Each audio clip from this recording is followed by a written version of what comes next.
राधे राधे आप सबको, राधे राधे।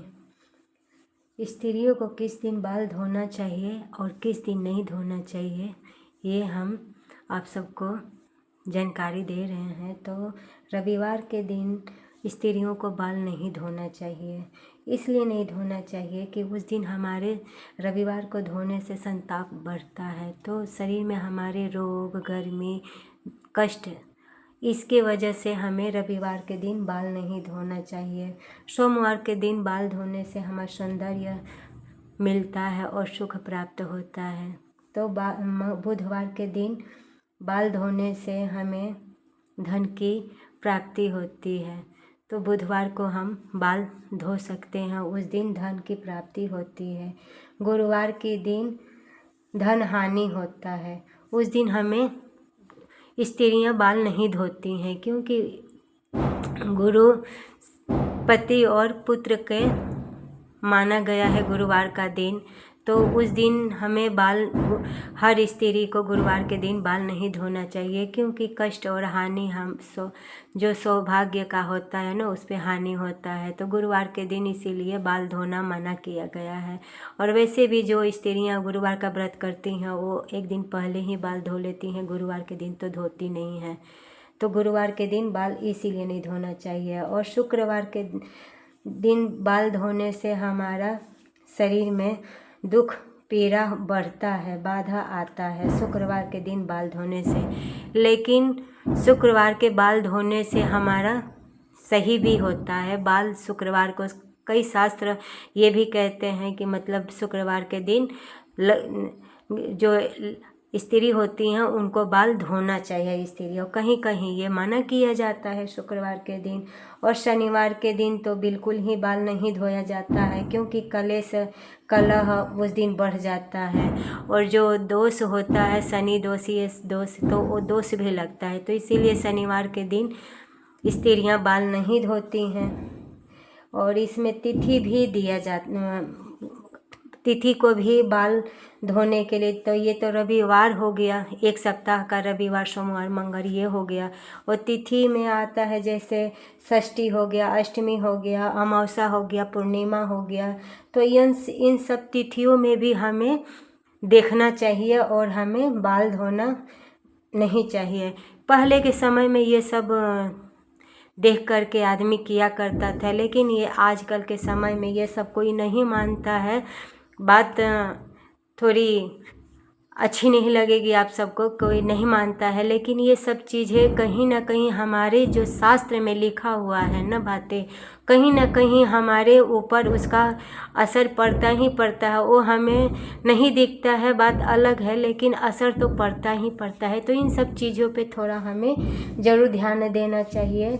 तो षष्ठी को भी तेल वर्जित मना किया गया है। तेल षष्ठी के दिन हमें तेल बिल्कुल नहीं छूना चाहिए, न लगाना चाहिए। अष्टमी के दिन ये तिथि हो गया, तो अष्टमी के दिन हमें बाल नहीं धोना चाहिए।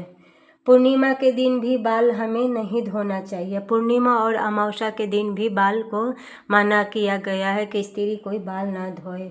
द्वादशी को और संक्रांति को भी ये दिन बाल नहीं धोना चाहिए। हाँ, और रहा जब स्त्री 4-5 दिन के लिए रहती हैं, जैसे रजस्वला में, तो चौथे दिन बताया गया है, शास्त्र कहता है चौथे दिन स्त्री को बाल धोना चाहिए। लेकिन उस दिन न तिथि देखी जाती है, न बार देखा जाता है। उस दिन हम किसी भी दिन हम बाल धोना, शास्त्र हमें कहता है कि ऐसे शरीर में स्त्री कभी भी उस दिन बाल धो सकती है, कोई उसे दोष नहीं लगेगा ना कोई, क्योंकि उसका शरीर भाई दूसरा शरीर है, तो उसका बाल धोने होगा तभी वो जा कर के पूजा के लिए चाहे कोई चीज़ के लिए तैयार हो सकती है।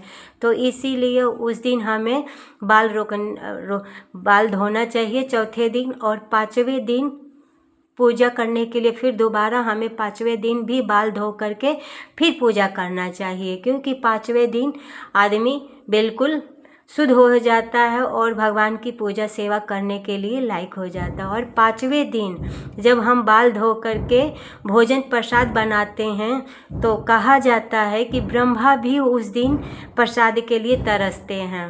जो स्त्री मतलब 5वें दिन स्त्री इस शरीर से शुद्ध हो करके वो जो भोजन प्रसाद अपनी रसोई में बनाती है, शुद्ध और सात्विक भोजन बनाती है, तो उस दिन भगवान प्रसन्न होते हैं और भोग वो स्वीकार करते हैं।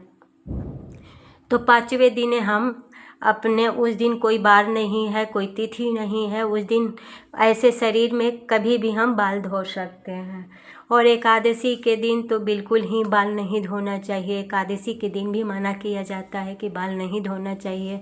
तो ये हर स्त्री 10वीं को बाल धो ले। एकादशी के दिन मना किया जाता है। एकादशी के दिन ज़्यादा श्रृंगार वगैरह भी नहीं करना चाहिए, क्योंकि वो तपस्या का दिन है, एकादशी का दिन है। एकादशी के दिन कहा जाता है कि मतलब ज़्यादा से ज़्यादा पूजा पाठ में हमें ध्यान देना चाहिए, ज़्यादा से ज़्यादा भगवान में ध्यान लगाना चाहिए। और तपस्वी का वो दिन होता है, तो इसीलिए उस दिन श्रृंगार वगैरह मना किया जाता है। शास्त्र मना करता है कि एकादशी के दिन हमें जैसे घर में झाड़ू पोछा नहीं करना चाहिए, वैसे ही ये सब चीज़ों पे भी हमें ध्यान देना चाहिए कि उस दिन हमें ज़्यादा से ज़्यादा भगवान नाम, भगवान का ध्यान, यही सब ज़्यादा से ज़्यादा उस दिन हमें करना चाहिए।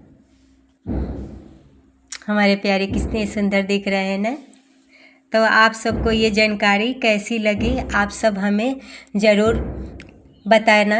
और वीडियो अगर आप सबको पसंद आई हो तो लाइक शेयर सब्सक्राइब कर दें। अगर चैनल पे आप पहली बार आए हैं तो लाइक ज़रूर करें।